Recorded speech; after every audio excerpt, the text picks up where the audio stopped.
old music has outsold, over 2015, outsold all the new stuff.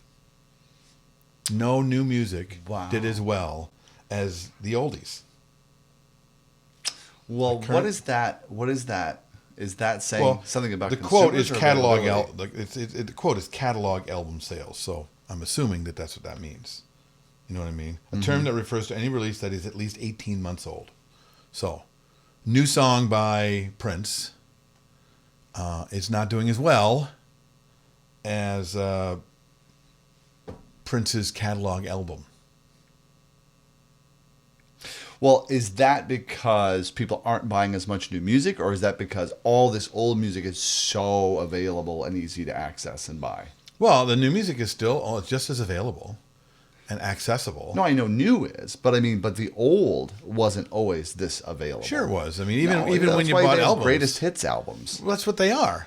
Greatest hits albums, that when I first started as a DJ, I was going out after, and I liked buying the greatest hits albums because I had one album with a lot of songs on it. Didn't have to bring as much stuff.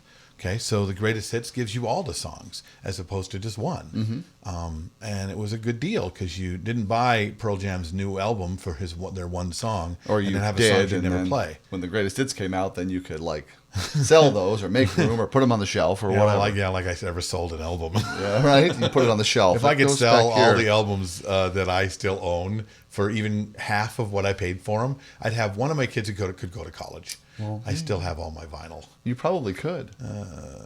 It's actually, there's a demand for it used. now. I was at Barnes & Noble and they have a vinyl section. They've always had a vinyl section. No, they haven't. It was first there's movies and CDs and media, and then it went to CDs, and then it went to DVDs, and now it's vinyl. because more people are buying turntables? Well, now, yeah, it's now it's like vinyl's a thing. It's like, oh, cool, So all of a sudden, me being an old guy is new again. Yeah, it's like hip to be an audiophile again. We fit in. Square. Dun, Yeah. dun, da, da, da. Welcome to the Bill and Jason Show. I'm Jason. That's Bill. Hi. And here we are for another week. Yeah. And getting excited about it's really kind of like crazy. It's like right after New Year's, then it's like, oh gosh, it's going to be Mobile Beats soon. And then I know. The next day is like, poof, the conference is here. And even though they moved it into March, I thought, it's going to be forever. It's going to take a long time. Right. The birds will be chirping. There'll be rainbows and unicorns. Right. We're going to have plenty of time to get, because before it was like it's happening at the end of January, the beginning of February. Now it's, March, it's like St. Patrick's Day. Right.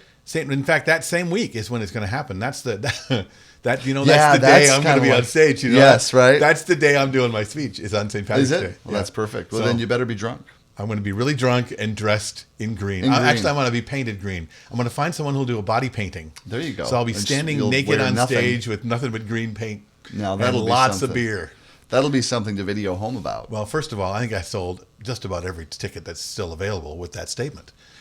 Well, doesn't everyone's coming to see me naked and wants to see something green. they can't unsee, right? I can't get that out of my head. That's something you can't unthink right now. Yeah. I mean, I have a whole list of things I can't unsee from just being roommates with you. So why should I be the only one? Really, Yeah, that's true. Yeah. So, you and my wife. That's no. It's gonna be a really great show. It's gonna be fun, and I'm excited because I'm teaming up with John at the Disc Jockey News, and I'm going to be doing some coaching workshops, and specifically one of them that I'm super excited about, which is a program I've been talking about creating forever, which is one on listening. Ooh. But here's the rub, right? So in the world of selling things to people that they don't know what they want until they realize they want it, or they didn't know they wanted it until they found it, kind of thing. Listening is kind of one of those things. Everybody's like, I'm a pretty good listener. Yeah, I'm an okay listener. I'm listening right now. What do I need to come to a workshop for? And you don't find out you're hearing, but you may not necessarily be listening.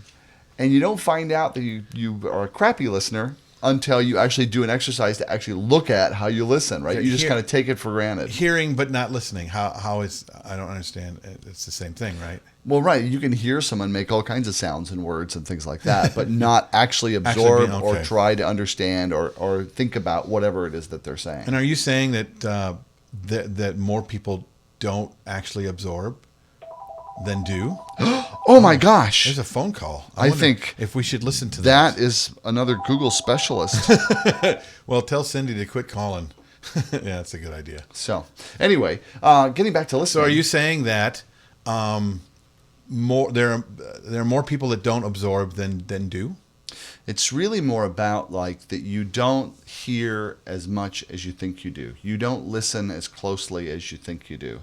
And so, and until you do a few exercises to really to really hear how you listen. Wait, I let me put my glasses on because I can't hear you. On how you hear somebody, then you actually have a reference point to go like, oh wow, I don't get that. And then also the impact of you pretending to listen. Yeah. And what the impact is on other people. Because we just go through our life thinking, oh, we're fine. People seem fine. Because, generally as a rule, people don't call us out on stuff, especially in Minnesota. Oh, my There's gosh. no calling out. Passive-aggressive like, lives here. You're a weirdo, right?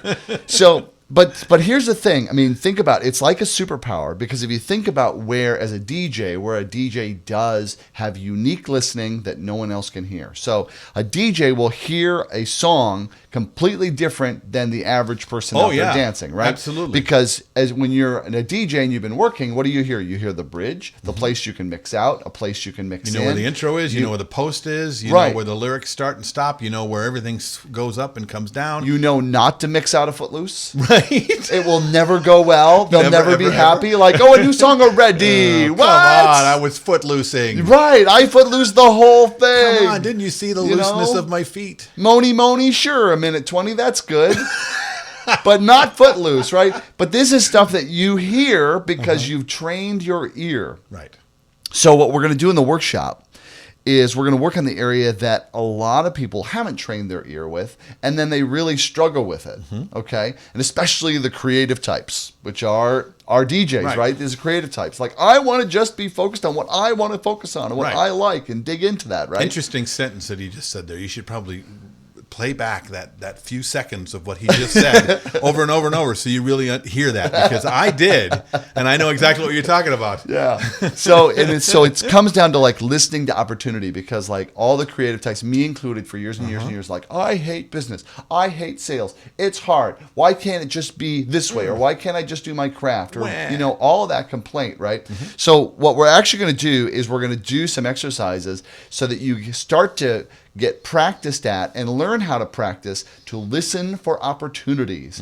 For when people are saying, I could hire someone like you, I'm kind of looking for what you're looking for, and not have you go like, yeah, that would be nice. I wish I didn't have a thing going on later. And, because you totally don't hear it. Right. You do not hear that they're looking for what you do, because you're not listening for it. And it's a practice that you and I have been working on for at least 10 years when we started to become aware of just this piece, just this, just the small piece, and there's no way to go into it really big, but just the piece of the fact that even while you're talking in my head, I'm already answering you. I'm already coming up with things I'm going to say about what you're going to say, and things that are going to one up you, or to agree with you, or disagreeing, and all this stuff's happening inside while you're talking to me. So much so that I hear that more than I hear what's coming out of your mouth.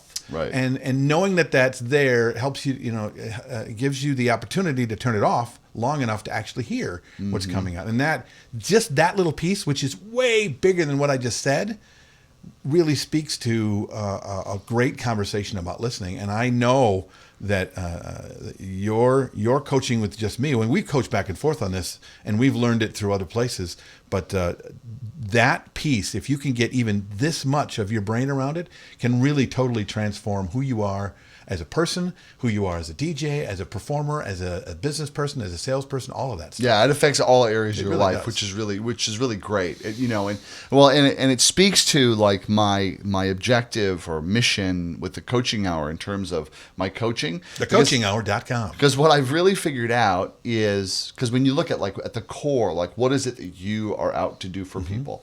And I think what I've really dawned on is something that I've struggled with my whole life. I'm starting to gain mastery of and now want to share with the world. And that is making success easy. Yeah. Like, and how do you make it easy? You make it habitually. Like, I'm habitually successful.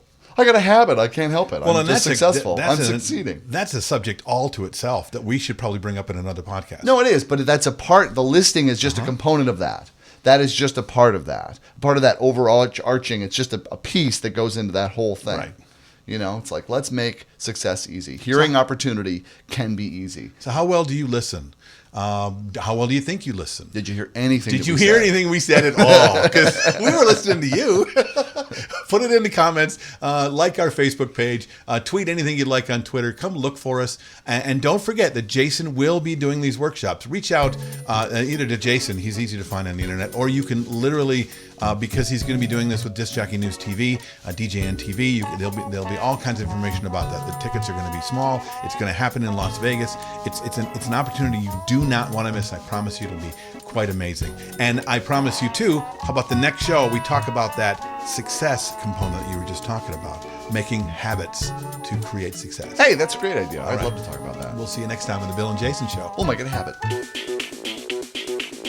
Broadcasting from high atop planet Earth at a rate of 96 kilobytes sampled per second over the interweb in an effort to stop glorifying being busy.